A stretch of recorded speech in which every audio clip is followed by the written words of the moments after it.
Hello दोस्तों, आप सभी का स्वागत है हमारे यूट्यूब चैनल स्टडी से में।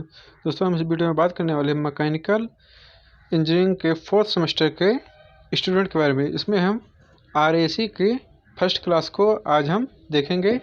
आज हमारा है आरएसी का यानी कि रेफ्रिजरेशन एंड एयर कंडीशनिंग का चैप्टर 1 का फंडामेंटल्स ऑफ रेफ्रिजरेशन। अगर आपने हमारे यूट्यूब चैनल को सब्सक्राइब नहीं किया तो चैनल को सब्सक्राइब कर लीजिए और बगल में लगे बेल के आइकन को प्रेस कर दीजिए ताकि आप सभी लोगों को मैकेनिकल इंजीनियरिंग के फोर्थ सेमेस्टर के सभी क्लास के वीडियोस मिलते रहें। अगर आपने हमारे टेलीग्राम ग्रुप को ज्वाइन नहीं किया है तो नीचे डिस्क्रिप्शन में टेलीग्राम ग्रुप का लिंक मिल जाएगा। नीचे डिस्क्रिप्शन में जाकर आप टेलीग्राम ग्रुप को ज्वाइन कर लीजिए ताकि आप सभी लोगों को सभी वीडियोज़ के नोटिफिकेशन और PDF मिलते रहें। तो चलिए बढ़ते हैं इसके पहले क्लास की तरफ। पहला है हमारा फंडामेंटल्स ऑफ रेफ्रिजरेशन, यानी कि हिंदी में इसको कहेंगे प्रशीतक के मूल तत्व। पहला क्वेश्चन में आएगा कि रेफ्रिजरेशन किसे कहते हैं, यानी कि रेफ्रिजरेशन क्या है। तो विज्ञान की वह शाखा जिसमें किसी स्थान या वस्तु का तापमान कम करने एवं परिवेश के तापमान को कम बनाए रखने के लिए आवश्यक प्रक्रियाओं के बारे में अध्ययन किया जाता है, रेफ्रिजरेशन कहलाता है। यानी कि किसी वस्तु का जो तापमान है उसको कम करने के लिए, कोई परिवेश है उसके परिवेश के तापमान को कम बनाए रखने के लिए आवश्यक प्रक्रियाओं के बारे में अध्ययन किया जाता है, रेफ्रिजरेशन कहलाता है। अब अगला क्वेश्चन क्या होगा कि रेफ्रिजरेशन के सिद्धांत की रासायनिक विधि स्पष्ट कीजिए। यानी कि रेफ्रिजरेशन जो सिद्धांत होता है, थ्योरी होती है, उसकी रासायनिक विधि क्या है। तो जब किसी रासायनिक क्रिया के पूरा होने पर ऊष्मा अवशोषित होती है, यानी कि किसी रासायनिक क्रिया के पूरे होने पर ऊष्मा अवशोषित होती है तो इन्हें ऊष्माशोषी अपक्रिया कहते हैं। और रेफ्रिजरेशन में ऊष्माशोषी अपक्रिया का प्रयोग करके ठंडक उत्पन्न की जाती है। तो यही हमारा रेफ्रिजरेशन का सिद्धांत। अगला है हमारा गैस थ्रॉटलिंग रेफ्रिजरेशन किसे कहते हैं। गैस थ्रॉटलिंग रेफ्रिजरेशन जब गैस को उच्च दाब एवं संचित किया जाता है, यानी कि कंप्रेस्ड किया जाता है, उस गैस को उच्च दाब पर कंप्रेस किया जाता है तो गैस क्या होती है, ठंडी हो जाती है। तो जब हम कंप्रेस करेंगे तो गैस इकट्ठी होकर तरल के रूप में ठंडी हो जाएगी और इस दौरान एंथैल्पी में कोई परिवर्तन नहीं होता है। संवेदी ऊष्मा किसे कहते हैं। संवेदी ऊष्मा किसी वस्तु की अवस्था में परिवर्तन किए बिना, किसी वस्तु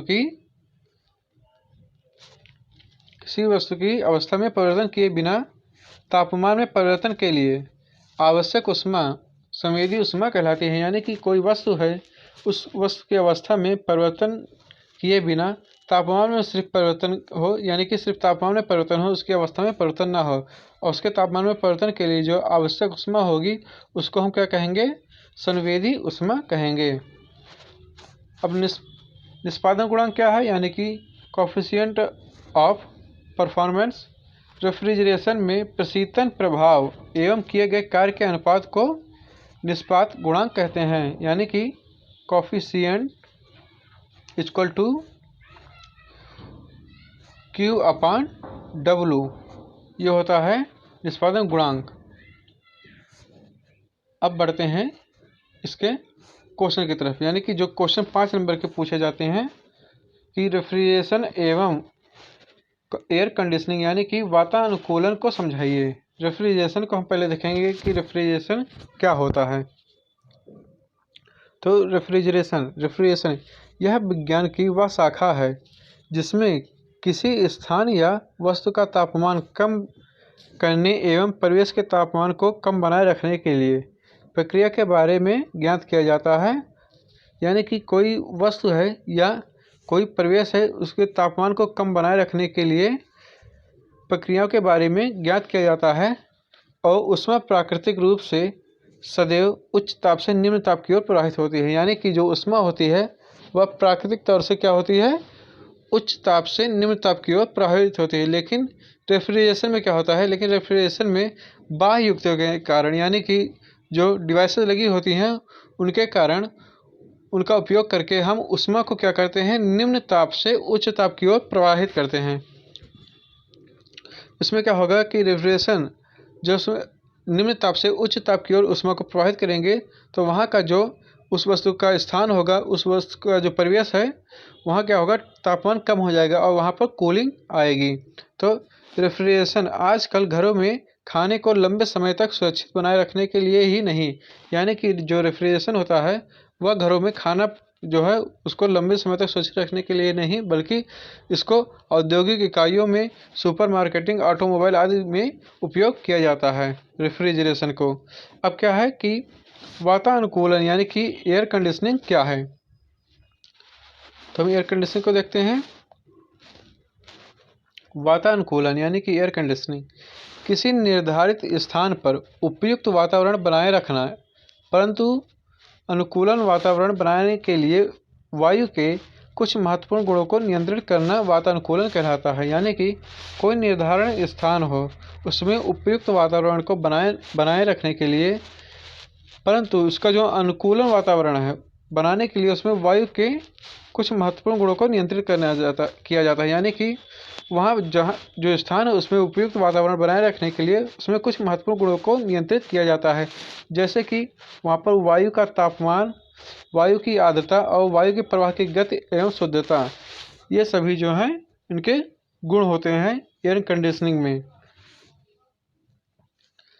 आगे दिया गया है कि वातावरण की वायु के ये प्रमुख गुण विभिन्न मौसमी कारकों क्षेत्रों की स्थिति से प्रभावित होते हैं, जैसे कि शीत, ग्रीष्म तथा वर्षा ऋतु में वायु के तापमान एवं आर्द्रता में परिवर्तन होता है। यानी कि जो वातावरण है उसके वातावरण के वायु के कुछ जो प्रमुख गुण होते हैं, यानी कि मौसम के हिसाब से वो परिवर्तित होते हैं, जैसे ठंडी हो गई, गर्मी हो गई और वर्षा हो गया।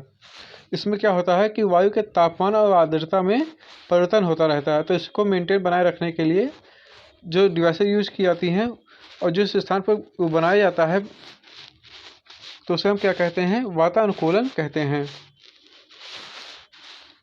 अब आगे क्या है कि प्रशीतन के अनुप्रयोग क्या हैं, रेफ्रिजरेशन के अनुप्रयोग क्या हैं। तो दैनिक जीवन में अनेक क्षेत्र में प्रशीतन बहुत उपयोगी होता है, जो निम्नलिखित है। पहले तो देखेंगे पॉइंट पहला, पीने के ठंडे पानी के लिए तथा शीतल पेय जलों के लिए प्रशीतन का प्रयोग किया जाता है। अगला पॉइंट क्या है, खाद्य सामग्रियों के परिवहन एवं भंडारण में, जैसे खाद्य सामग्री हो गई, जैसे फल, सब्जी, मांस, मछली आदि में भंडारण के लिए रेफ्रिजरेशन का प्रयोग किया जाता है। और खाद्य सामग्री के आयात और निर्यात के लिए भी परिवहन में इसका प्रयोग किया जाता है। चिकित्सा के क्षेत्र में रक्त के भंडारण एवं रख रखाव के लिए और दवाइयों के निर्माण एवं संरक्षण के लिए रेफ्रिजरेशन का प्रयोग किया जाता है।